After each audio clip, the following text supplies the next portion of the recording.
আসসালামু আলাইকুম রহমতুল্লাহি বারাকাতু।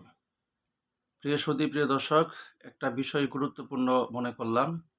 বিষয়টা হচ্ছে যে আহ, অনেক সময় হচ্ছে আমরা আমাদের খাবারের ডাকনাগুলো আমরা খাবারটা ঢাকি না।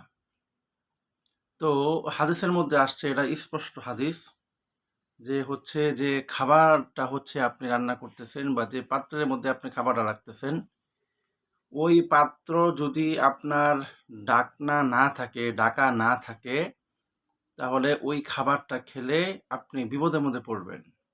কারণ আল্লাহ সুবহানাহু ওয়া তাআলার এই দুনিয়ার মধ্যে আল্লাহ তাআলা অসংখ্য অগণিত মুসিবত, গজব এগুলো পাঠায়া দেন। এখন ওই গজবগুলো, ওই মুসিবতগুলো কিন্তু যেখানে সে স্থান পায়, ওইখানে সে তার স্থান সে গ্রহণ করে।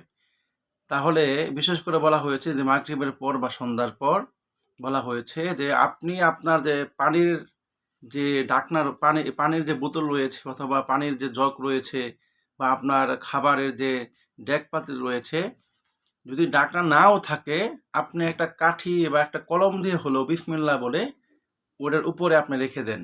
অন্যথায় আপনি যদি এটা না করেন, তাহলে জেনে রাখবেন আপনার ওই যে খাবারটা আপনি বা যে পানির ডাকনার আপনি না দিয়েছেন বা আপনি ডাকনা দেন নাই, বা হচ্ছে আপনি আপনার খাবারের যে পাত্র রয়েছে ওটাকে হচ্ছে আপনি ডাকেন নাই, তাহলে মনে রাখবেন আপনার ওই খাবার খাওয়ার কারণে আপনার সংসারের মধ্যে অশান্তি নেমে আসবে, রোগবালাই হবে, রোগবালাই দূর হবে না।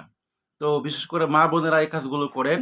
আল্লাহর হস্তে আজকের পর থেকে যারা যে সমস্ত মা বোন রয়েছেন, অবশ্যই আপনি আপনার খাবার ঢাকার ক্ষেত্রে 100 থেকে 100% আপনাকে সজাগ থাকতে হবে। এবং হচ্ছে আমরা আরেকটা ভুল করি, সেটা হচ্ছে আমরা যখন অনেক সময় হচ্ছে আমরা পানি নিয়ে আসি, হ্যাঁ, কল থেকে টিউবওয়েল থেকে পানি নিয়ে আসি। তো ওই পানিটা যখন আপনি নিয়ে আসবেন, ওই পানিটা হচ্ছে আপনি ডেকে নিয়ে আসবেন, ডেকে ডেকে নিয়ে আসবেন।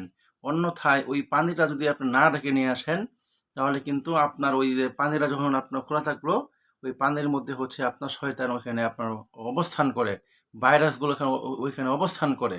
আর ওইটা অবস্থান করার কারণে কিন্তু ওই পানি খাওয়ার কারণে ওই দেখা গেছে কি আমাদের শরীরের মধ্যে রোগবালাই সৃষ্টি হয়। এই জন্য বিশেষ করে যারা যারা মা বোন যারা রয়েছেন, তারা এই বিষয়ে খুবই কেয়ারফুল থাকবেন। আল্লাহ সুবহানাহু ওয়া তাআলা আমাদের সকলকে এই হাদিস মানার তৌফিক দান করুন। ওয়া আখিরু দাওয়ানা আলহামদুলিল্লাহি রাব্বিল আলামিন।